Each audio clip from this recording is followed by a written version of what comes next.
ఈరోజు మనం ఉపమన్యు మహర్షి, రుభు మహర్షి ఇలా ఇంకా కొంతమంది మహర్షుల కోసం తెలుసుకుందాము. ఉపమన్యు మహర్షి. ఉపమన్యు మహర్షి కృతయుగంలో వ్యాఘ్రపాదుడు అనే మహర్షికి పెద్ద కొడుకుగా పుట్టారు. ఉపమన్యునికి ధౌమ్యుడు అనే పేరు కల తమ్ముడు ఉండేవారు. వీళ్ళిద్దరూ వాళ్ళ అమ్మ చెప్పినట్లుగా విని బుద్ధిగా ముద్దుగా ఉండేవాళ్ళు. ఒకరోజు బంధువుల ఇంటికి వెళ్ళి పరవాన్నం తిన్నారు. తిని ఊరుకున్నారా? ఇంటికొచ్చి అలాంటి పరవాన్నం నువ్వు కూడా చేసిపెట్టు అన్నారు తల్లిని. అది మహర్షి గారి ఇల్లు కదా, రకరకాల వంటలు ఎక్కడ ఉంటాయి? అన్ని కోరికలు తీరాలంటే ఈశ్వరుడు గురించి తపస్సు చేయండి, ఆయనే మీకు ఏం కావాలన్నా ఇవ్వగలరు అని చెప్పారు తల్లి. శివుడు ఎలా ఉంటారు అని ఉపమన్యుడు తల్లిని అడిగారు. శివుడు ఎలా ఉంటారో ఆవిడికి తెలిసినంత వరకు వివరంగా చెప్పారు. ఉపమన్యుడు తల్లికి నమస్కారం చేసి, నేను తపస్సు చేసుకునేందుకు వెళ్ళిపోతున్నాను అని వెళ్ళిపోయారు తమ్ముడితో కలిసి. అలా వెళ్ళి ఒక మంచి చోటు చూసుకుని ఎడంకాలి బ్రటన వేలు మీద నిలబడి తపస్సు చేయడం ప్రారంభించారు. ఒక 100 సంవత్సరాలేమో పండ్లు తిన్నారు, ఇంకో 100 సంవత్సరాలు ఆకులు తిన్నారు, ఇంకో 100 సంవత్సరాలు నీరు మాత్రమే తాగి మిగిలిన సంవత్సరాలు గాలే భోజనం అనుకుని మొత్తం 1000 సంవత్సరాలు తపస్సు చేశారట. ఈశ్వరుడు ఇంద్రుడి రూపంలో వచ్చి, ఉపమన్యు, నీ తపస్సుకు నేను చాలా సంతోషపడ్డాను, ఏం కావాలో కోరుకో అన్నారు. అప్పుడు ఉపమన్యుడు, నువ్వు ఈశ్వరుడివి కాదు, నన్ను ఈశ్వరుడు వచ్చి ఏదైనా పురుగు అయిపో అంటే పురుగుని అయిపోతాను, చెట్టు అయిపో అంటే చెట్టుని అయిపోతాను, అంతేకాని ఇంకెవరైనా వచ్చి రాజ్యాలు ఇచ్చినా సరే నేను తీసుకోను.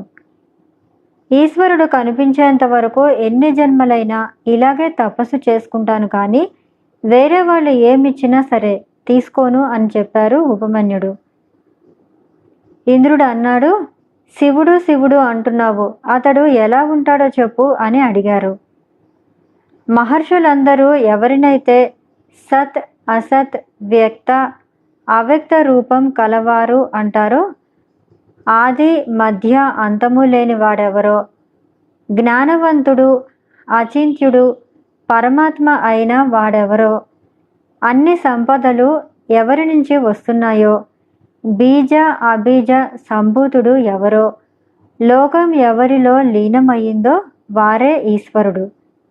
ఆ సర్వేశ్వరుడు వరం ఇస్తే తీసుకుంటాను, లేకపోతే లేదు, ఇంకెవరైనా వచ్చినా నాకు వద్దని చెప్తాను అన్నారు. వెంటనే ఉపమన్యుడు మహర్షికి తెల్లని తోక, బూడిద రంగులో పర్వతమంత శరీరం, వజ్రాల్లాంటి కొమ్మలు, బంగారు నగలు ఉన్న ఐరావతం అంటే పెద్ద ఏనుగు కనిపించింది.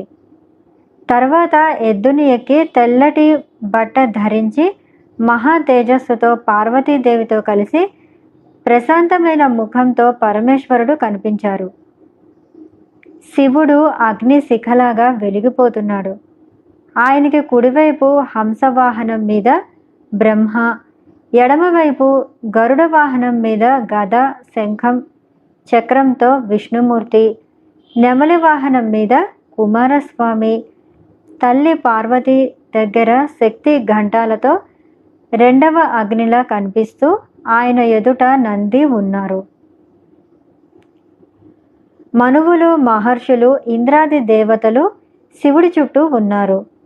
సర్వభూత గణాలు, సర్వ మాతృకలు ఆయనకు 4 ప్రక్కల ఉన్నాయి.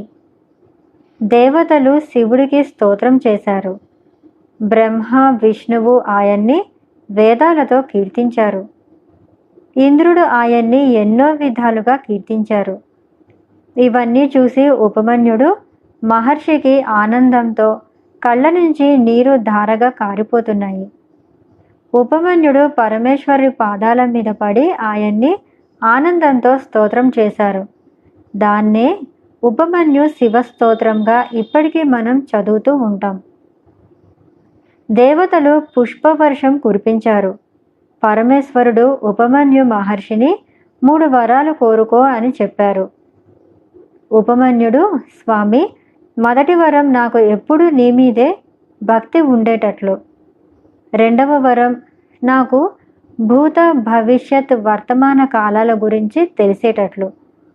3వ వరం నీకు అభిషేకం చేయటానికి క్షీరం ఎప్పుడు దొరికేటట్లు అనుగ్రహించమని అడిగారు. శివుడు సరేనని చెప్పి అంతర్ధాన. ఉపమన్యు మహర్షి హిమత్ పర్వతం మీద చక్కటి ఆశ్రమం ఒకటి వేసుకొని తపస్సు చేసుకుంటున్నారు. ఒకసారి శ్రీకృష్ణుడు 12 సంవత్సరాలు తపస్సు చేసి తన భార్య అయిన జాంబవతికి ఒక కొడుకుని ఇవ్వాలని ఉపమన్యు ఆశ్రమానికి వచ్చారు. ఉపమన్యు మహర్షి శివుడి గురించి శ్రీకృష్ణుడికి అన్నీ వివరంగా చెప్పి అక్కడే ఉండి తపస్సు చేసుకోమన్నారు. శ్రీకృష్ణుడు ఉపమన్యుడికి శిష్యుడై 12 సంవత్సరాలు తపస్సు చేసి శివుడి దర్శనం పొందారు. ఆ సమయంలో శివుడిని అర్ధనారీశ్వరుడుగా ఉపమన్యు స్తోత్రం చేశారు. ఈ రకంగా ఉపమన్యు పాయసం కోసం మొదలుపెట్టి పరమేశ్వరుణ్ణే దర్శనం చేసుకున్నారు. అంటే తలుచుకుంటే సాధించలేనిది ఏమీ లేదు అని అర్థమైంది కదా. ఇదండి ఉపమన్యు మహర్షి కథ. తర్వాత రుచిక మహర్షి కోసం తెలుసుకుందాము.